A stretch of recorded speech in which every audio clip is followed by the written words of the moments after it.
Ah bah ça se passait à la ferme, chez moi là-bas, à Marmottet, pas ici, de l'autre côté là-bas. Bah c'est mon grand-père qui racontait des contes tous les soirs. Il était ici, il venait là-bas, puis il me racontait des contes. Il me racontait de la moitié parce qu'il disait qu'il ne se rappelait plus. Et quand on le lendemain, je ne raconte jamais à suivre. Hein. Dans les années 90, moi je faisais beaucoup de collectage dans toute la région, dans tout le canton de Maure-de-Bretagne entre autres. Et puis j'ai dû tomber, alors une époque, dans les années 97, 96, 97, je commençais à venir du côté de Comblessac, enregistrer les gens. Je suis tombé sur une dame qui s'appelle Marguerite Jouvigné. Et Marguerite, alors je l'ai enregistrée un petit peu, elle connaissait quelques chansons qui étaient sympas et tout. Puis plusieurs fois pendant la conversation, elle me dit oh, bah, je connais des contes aussi. Et c'est tellement rare de trouver des gens qui connaissent des vrais contes, au sens où on l'entend, des contes populaires, là, que j'y croyais pas trop. Je m'attendais à ce que ce soit des petits monologues ou des choses comme ça. Et, et j'ai continué de l'interroger plutôt sur les chansons. Puis deux ou trois fois dans la conversation, elle me dit mais il y a des contes aussi. Alors bon, je voyais qu'elle avait envie de parler de ça, je finis par l'interroger là-dessus, et alors elle raconte un conte vraiment intéressant, un de ceux qui sont restés le plus dans la région, le conte de la petite poulette, qu'elle connaissait bien entièrement encore. Et puis après, elle me dit, mais il y en avait d'autres contes. Alors là, je vois bien que c'était intéressant, et puis elle me dit, il y avait d'autres contes, mais je ne les sais pas. Il y avait le conte du Paysson vert, il y avait le conte du crapaud rouge, et il y avait le conte de Jean de l'Ours. Elle se rappelait des noms des contes comme ça, mais elle ne s'en rappelait pas du tout. Et alors elle me dit, bah, j'avais un cousin qui a dû les entendre aussi, parce que c'était donc André Thierry qui s'appelle, et il a dû les entendre aussi. Alors, André Thierry, bah oui, mais André Thierry, il avait 20 ans de moins à peu près, hein, 20 ans de moins que Marguerite Jouvigné. Donc je me disais, oh, il y a peu de chances, déjà elle ne se rappelle pas mieux que ça, il y a peu de chances qu'André il s'en rappelle mieux, quoi. Et puis j'avais noté le nom dans un carnet, et puis c'est resté comme ça pendant plusieurs mois, peut-être un an, 2 ans. Et puis j'avais tellement d'adresses dans les carnets de gens à aller voir, j'allais en voir en priorité les gens plus âgés, quoi. Et André, à ce moment-là, il était même pas en retraite encore, donc il avait moins de 60 ans. Donc quand on fait du collectage, on a tendance à privilégier d'abord d'aller voir les plus âgés, quoi. Et puis un jour, il y avait une stagiaire à la Boesse qui avait envie de faire du collectage, et souvent j'emmenais des jeunes comme ça qui avaient envie de faire du collectage avec moi, et elle s'intéressait plus particulièrement aux contes. Donc j'avais cette adresse-là dans mon carnet, je dis tiens, on va aller voir à tout hasard ce que ça donne. Donc on arrive tous les deux chez André, je frappe à la porte, et je me rappelle bien, André, t'étais dans ta cuisine en botte, tu venais de faire je sais pas quoi, parce que t'étais pas encore en retraite. On frappe, j'explique pourquoi on venait de la part de Marguerite, on s'intéressait aux vieux contes et tout. J'y croyais pas du tout. Et André me dit ah, le conte du crapaud rouge. Ah oui, oui, je me rappelle bien. Et il se met à nous raconter le grand conte tout entier, debout dans sa cuisine. On n'avait même pas eu le temps de sortir les micros. Donc il s'est mis à nous raconter le conte entièrement. Et donc là, j'étais un petit peu sur le cul quand même. C'est vraiment parce que alors, ce qu'il faut préciser, c'est que c'est quand même rarissime, même à l'époque dans les années 90, c'était déjà devenu rarissime de trouver des gens qui ont des. On trouvait encore en faisant du collectage des gens qui connaissent des chansons, des tas de choses, mais des grands contes merveilleux avec des récits aussi longs, c'était devenu vraiment rarissime. Ah, ça, tes deux frères, ils ne devaient pas travailler. Ils faisaient la mendicité comme ça. Même Salomon au début, même. À un moment de temps, même il était jeune, il n'a pas fait travailler. Même les gens ne voulaient plus lui donner rien. Il y en a un qui dit, tu me tires les yeux, comme ça je t'aveugle. Comme ça, il va donner. Mais il ne voulait pas. Avant l'autre, il dit, tu ne tires rien non plus. Et il redisait à l'autre, ben bonjour, ben. Il y a un qui tire les yeux à l'autre, il est aveugle.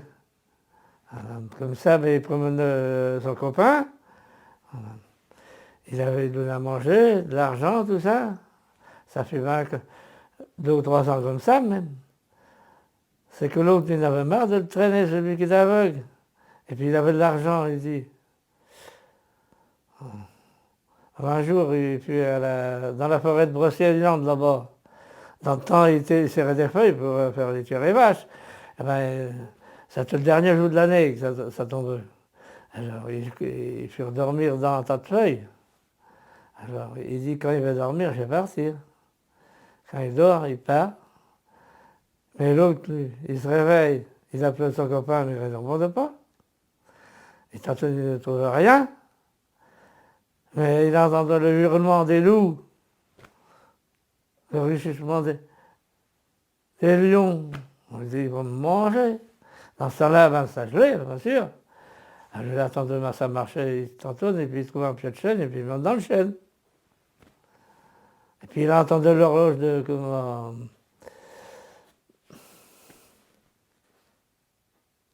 sonner à l'église. Là.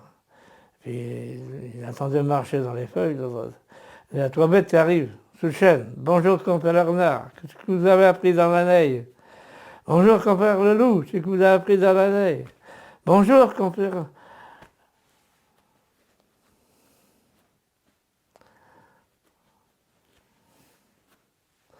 Compère le loup, compère le renard. Compère le lion, qu'est-ce que vous avez appris dans la neige? J'ai appris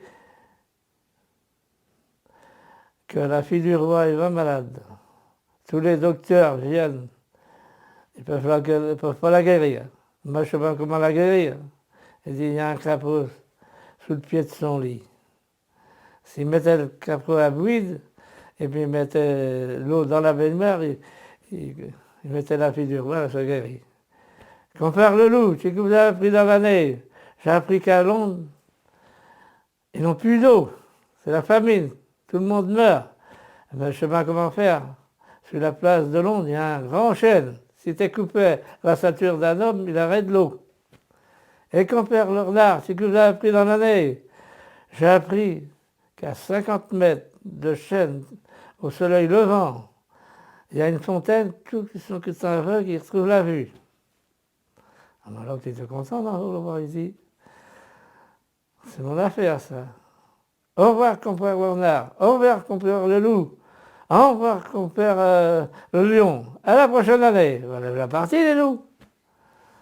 Sous taille de vent, mais ils entendaient ma sonne à l'église.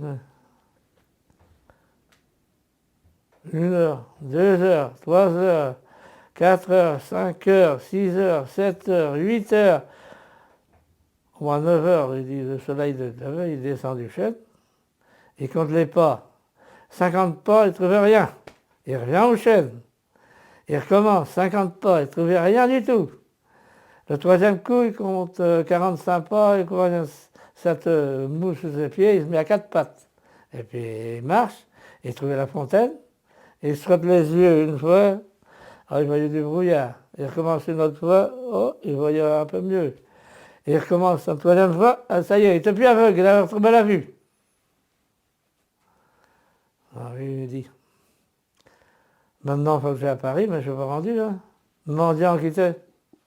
Il a mis du temps à pied à Paris. Mais elle arrive là-bas. Il dit, ça est gardien, il ne veut pas le croire, un mendiant comme ça, c'est un menteur. Mais le roi, il a entendu, oh, d'ici, il faut l'amener, parce que il dit qu'il y avait un crapaud sous le pied de son lit. Ça fait un crapaud, qu'il dit, mais un crapaud, il ne monte pas à l'étage. Et puis il racontait qu'il fallait le mettre dans de l'eau chaude et puis s'enfoncer sa fille dedans. On lui dit, c'est pas vrai, comment faire hein. Mais il dit, tous les docteurs, ils viennent, elle n'est pas guérie, rien du tout, il ne faut même pas la bouger, elle a mal partout. Ah, même qui dit, il met des gardiens avec des fusils, il dit, s'il n'y a pas de crapaud dessous, on me tue. Et il a cherché ses volets, il doit voir un pied de lit, pas de crapaud. Et il enlève l'autre, pas de crapaud. Il commence à trembler, il dit, je vais le tuer. Ça. Et le 3e, rien. Oh là, il tremblait, il n'en pouvait plus. Le 3e, il trouve le crapaud. Ah ben, une mirabouille, et puis tout ça. Et bien ça, la fille dans la baignoire, elle fut guérie. Ah ben, il dit, je vais te donner la fille, tu veux te marier avec la fille, avec ma fille. Ben, il dit, c'est que je suis en Angleterre là-bas. Ah ben, lui, il fait là-bas, il avait de beaux papiers, après, c'est plus un mendiant. Hein. C'était la guerre de 100 ans, il dit, comment je vais faire là-bas? Oh, il dit, mais les soldats vont t'emmener. Ah ben, il a traversé, ils vont venir là-bas. Mais arrivé là-bas, c'est que je vais pas. C'est un menteur, couper un beau chêne comme ça, c'est un menteur. Alors même c'est qu'il mourrait, il dit on ne va pas le faire. Dans ce temps-là, ça te pas des tronçonneuses. C'est une espèce de scie, un grand harpon, mais il Il fallait en faire un, le chêne était trop gros. Il fallait en avoir tous de côte à côte. Mais il dit, s'il n'y a pas d'eau, on va descendre. Il avait attaché les pattes avec des chaînes, que ça ne devait pas partir. Hein. On le va tranquille. Toute une journée, je ne pas d'eau. Ah ben, il dit. Il commence le deuxième jour, à midi, il arrive au cœur du chêne, l'eau qui coule, il était content. Hein. Ah ben, il dit, on va te faire roi d'Angleterre. Ben oui, mais il dit qu'on va retourner à Paris avant. Je l'aurai à Paris, ben, il se mariait avec la fille du roi de France. C'est que les noces, ils durent longtemps. C'est qu'à la sortie de la messe, il y avait des mendiants, tout ça. Alors il a reconnu son copain. Il racontait à son copain comme ça. L'histoire, au coup de minuit. C'est plutôt que la guerre de Cent Ans fut finie. C'était roi d'Angleterre avec la fille du roi de France, il n'y avait plus la guerre. Alors son copain, il retourne à la forêt de Brocéliande, le dernier jour de l'année, il monte dans le chêne. À minuit, là, les bêtes, 3 bêtes qui arrivent. Bonjour, compère Lornard. Bonjour, compère le loup. Bonjour, compère le lion. Compère Lornard, si que vous avez appris dans l'année, j'ai appris qu'un est aveugle, il a retrouvé sa vue. Et compère le loup, j'ai appris qu'à Londres, ils ont de l'eau. Et compère le lion, si que vous avez appris dans l'année, j'ai appris que la fille du roi se guérit. Alors, il y en a un qui regarde en haut, il dit, compère Lornard, toi qui grimpe bien, t'as regardé le descendre, il descend tenir, il fut réveillant avec la boue. On a fait les séances de collectage, je suis venu plusieurs fois l'enregistrer, et voilà. C'est comme ça que ça a commencé. Ensuite, à cette époque-là, on faisait on avait déjà commencé à faire des choses autour de Beauvel, les veillées qui avaient lieu notamment tous les mois. Donc, quand ces veillées-là ont démarré, j'ai invité André à y venir. Au début, il ne voulait pas. Après, il a fini par accepter de venir. Alors, je suis venu le voir avec Petit Louis aussi de Beauvel, Petit Louis Bernier, qui m'a aidé à le décider un petit peu. On a réussi tous les deux à le décider à venir. Puis voilà, petit à petit, il n'a pas voulu raconter dès la première fois, mais la deuxième fois, il s'est mis à raconter, et puis il y a pris goût. Et puis voilà, on s'est aperçu que André, il les avait jamais racontés à personne, ces contes-là, finalement, parce qu'il y a un bon répertoire, hein, il y a quand même une bonne dizaine de contes, dont 4-5 grands contes merveilleux, des histoires de menterie, des petites histoires, tout ça, ça fait un beau répertoire. Il les avait jamais racontés devant personne, c'est ça qui est extraordinaire, quoi. C'est vrai que je fais le paysan vert aussi, c'est un grand conte, mais je ne vais pas raconter la bogue. Ah ben vas-y, fais le paillisson vert, ouais, là c'est grand. Ah, ça ne me rappelle plus non plus de tout. Mais tu vas broder.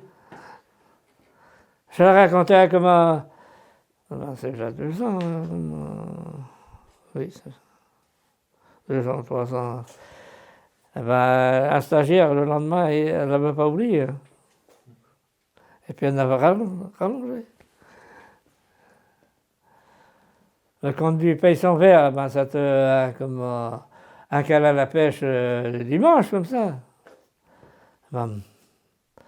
Un jour, il attrape un paysan vert. Oui, mais il dit, tu veux me manger? Oh non, il ne faut pas me manger, il faut me remettre. Le remettre dans l'eau, dans la rivière, mais c'est qu'il n'attrape pas d'autre. Quand il fait rendu chez lui, il raconte à sa femme, elle dit, il fallait le ramener, le paysan. Oh non, il m'a dit qu'il fallait le remettre, le remet dedans. 10 jours après, il retourne à la pêche. Il rattrape encore le paysan vert. Ah, il dit, je t'emmène. Oh non, il dit, il ne faut pas m'emmener, il faut remettre dedans. Elle va le remettre dedans. Mais il n'attrape pas d'autre poisson. Arrive à lui dire, attends, mais il faut l'amener, le poisson. Ah le prochain coup, je vais l'amener. 10 jours après, il retourne à la pêche, il rattrape quoi? Ah, d'homme de ce coup-ci, il dit, je vais t'emmener, ma femme m'a dit que... Non, mais bon, je veux bien que tu m'emmènes, mais il faut que... Là, je ne sais pas comment... Il faut que tu en donnes à manger à ta femme, tu as une femme, tu as une chienne, tu as une jument, tu donneras à ta femme, elle aura 3 fils, ils sont pareils.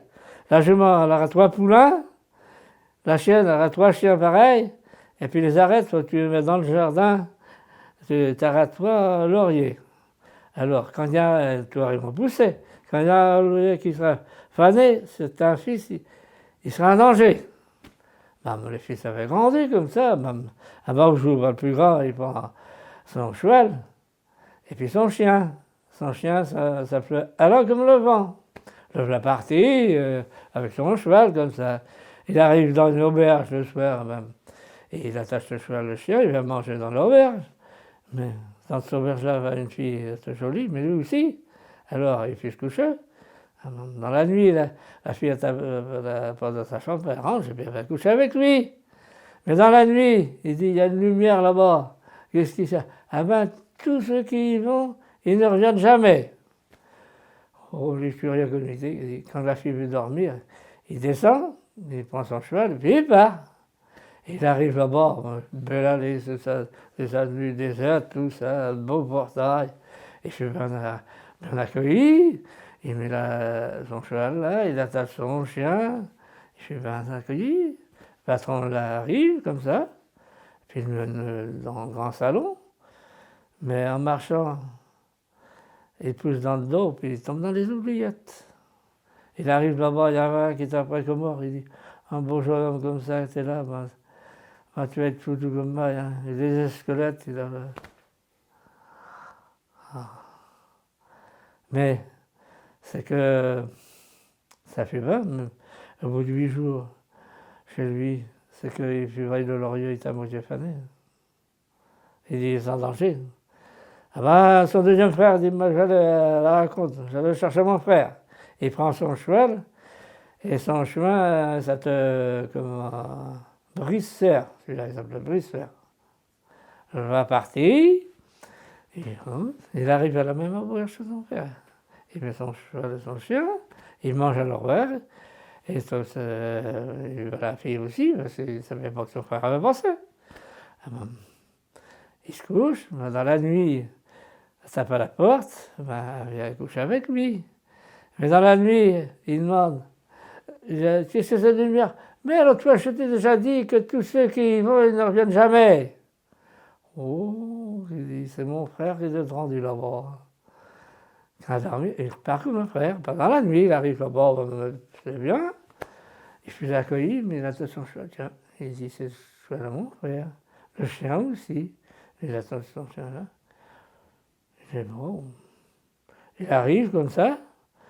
Il passe dans un beau salon, mais en passant, plouf. Il arrive dans le bar, il voit son frère qui parle encore à moitié, mais il est revenu. On va y passer tous les deux. Tous les deux. 8 jours après, l'autre, le premier, c'est plutôt faneux, le laurier. Le deuxième qui croit ça faneux. Oh, le troisième, il dit, je vais aller chercher mes frères. Je vais partir. Et comment... Le chien, c'est Brise-Fer, celui-là, c'est Brise-Fer, il prend Brise-Fer, la partie, et dans la même auberge. Pareil, la fille, et puis il demande peur si c'est la lumière. Mais je t'ai déjà dit 2 fois que c'était tous ceux qui ne reviennent pas. La partie, lui aussi, il arrive là-bas, attachez votre cheval, oui, attachez votre chien, non, je n'attacherai pas mon chien, il avait, comment... Il a reconnu ses 2 chiens de ses frères. Je n'attacherai pas mon chien. Il dit, Mordant, détache tes frères. Il détachait les chiens. Il cassait les chiens, c'était Mordant. Le Brise-Fer. Mordant est là. Et je ne vais pas dire, il dit, Mordant vole dedans. C'est que Mordant est dans le bonhomme. Hein. Et puis dans ce temps-là, devant les granges, il y avait des râtelières, il y avait une fée dans là. Il est mort dans le mandat. Il dégestit la fée, il a mis en miettes, dans le volet. C'est tout. L'autre, il ne veut pas y dire. La longue, il dit, vous quittez ses frères. Il dit, il faudra comment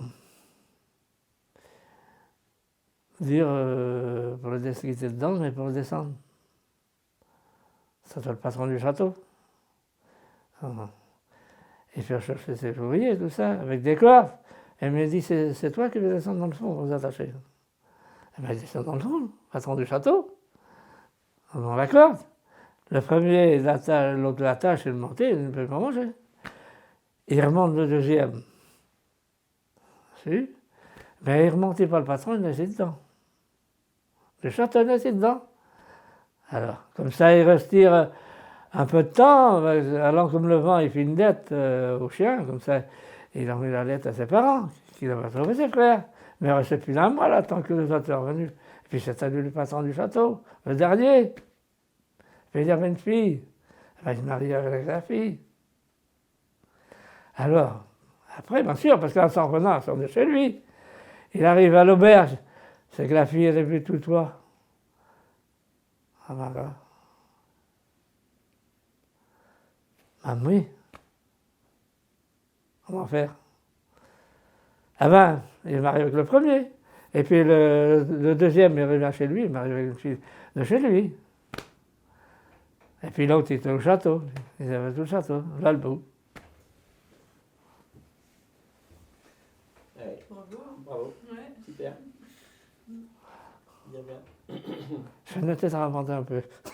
Tu t'es oublié dans les prénoms, dans les noms de chiens. Ah, les chiens, je les ai trompés avec Brissère Ouais, et Mordant. Mordant, j'ai mis Brissère avant. Alors, Ouais. je suis inversé, je m'étais parti. Hein. Ouais, c'est ça, quand t'es parti, t'es parti. Ouais, bah super. Ouais.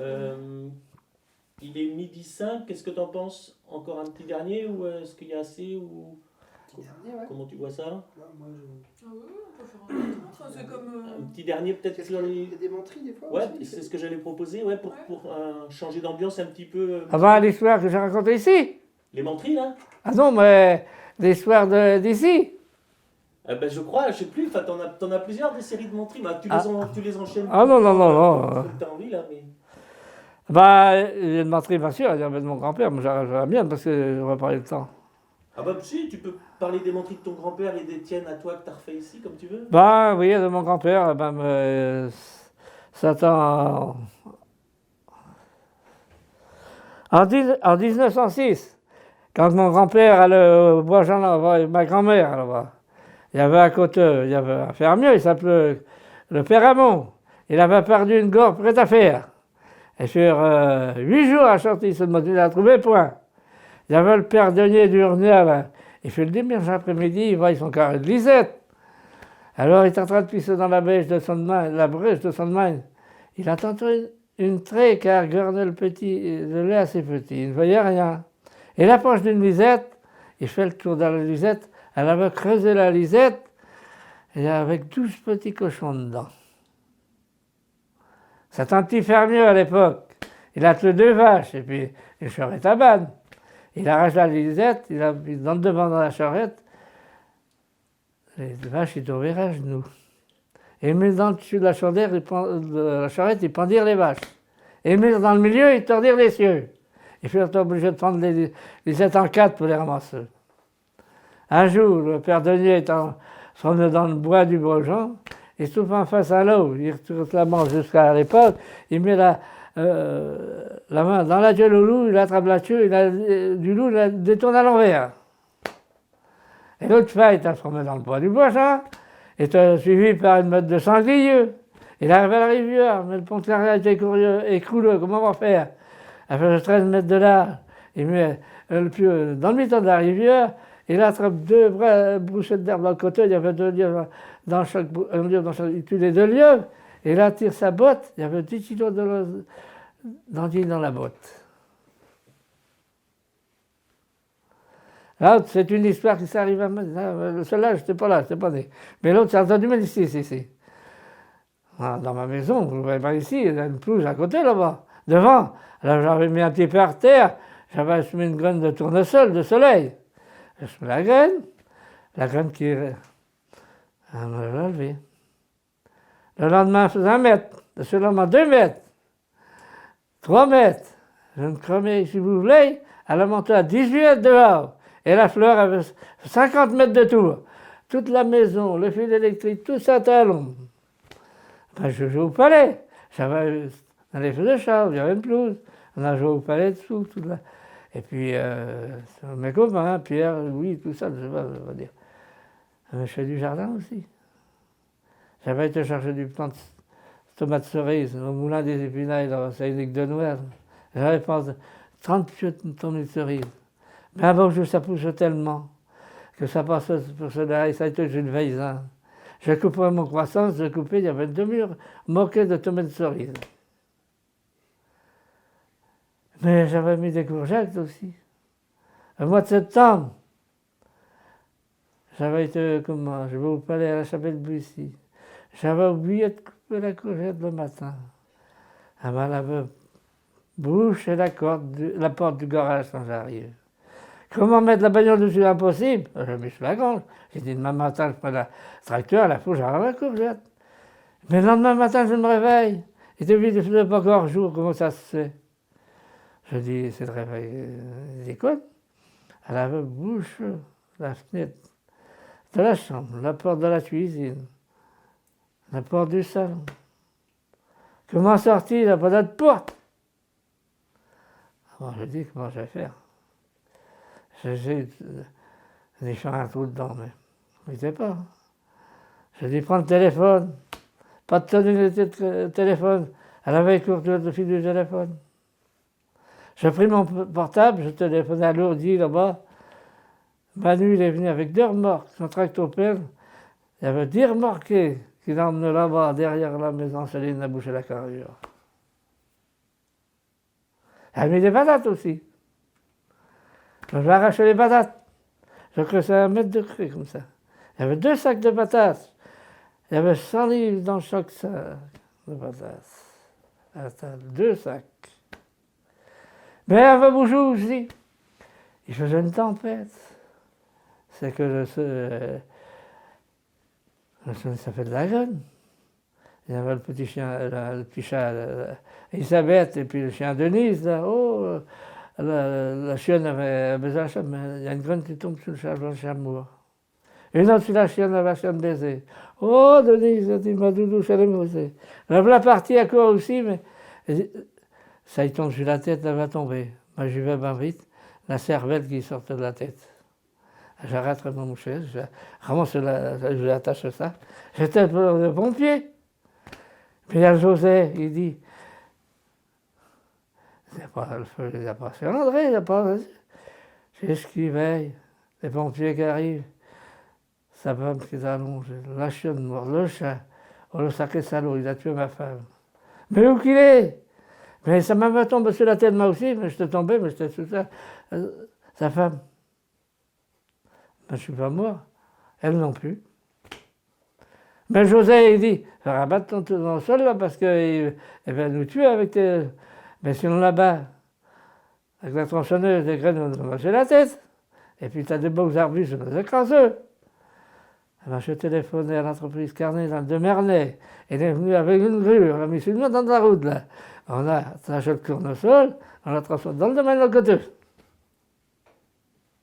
Et cette année-là aussi, je fais des paniers. J'ai été chercher des champignons, là-bas, dans le Grand Maine, au côté du moulin de Prada, 150 hectares. Mais au bout, arrivé au milieu, les éclairs,